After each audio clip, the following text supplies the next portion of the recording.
கொல்கத்தா சம்பவத்தை கண்டித்து போராடும் மருத்துவர்கள் பணிக்கு திரும்ப உச்சநீதிமன்றம் கெடு விதித்த நிலையில் ஜூனியர் மருத்துவர்கள் தங்களது போராட்டம் தொடரும் என்று அறிவித்துள்ளனர்.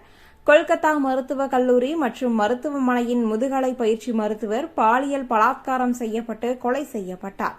கொல்கத்தா உயர்நீதிமன்ற உத்தரவின் பேரில் இந்த வழக்கு சிபிஐயிடம் ஒப்படைக்கப்பட்டது. ஒருவர் கைது செய்யப்பட்ட நிலையில் கல்லூரியின் முன்னாள் முதல்வர் உள்ளிட்ட பலரிடம் சிபிஐ விசாரணை நடத்தி வருகிறது.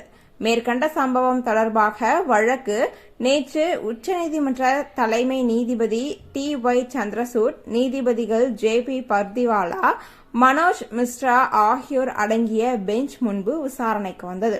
17ஆம் தேதிக்குள் புதிய நிலை அறிக்கை தாக்கல் செய்ய உத்தரவிடப்பட்டுள்ளது. மேலும் இன்று போராட்டத்தில் ஈடுபட்டுள்ள மருத்துவர்கள் அனைவரும் பணிக்கு திரும்புமாறு நீதிபதிகள் உத்தரவிட்டனர்.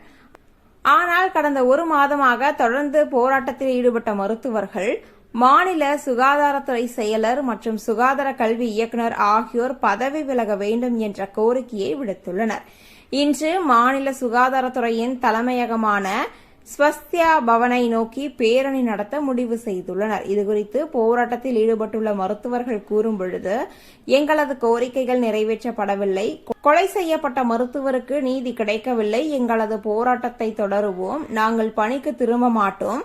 மாநில சுகாதார செயலர், சுகாதார கல்வி இயக்குநர் ஆகியோர் தங்களது பதவியை ராஜினாமா செய்ய வேண்டும் என்று கூறியுள்ளனர்.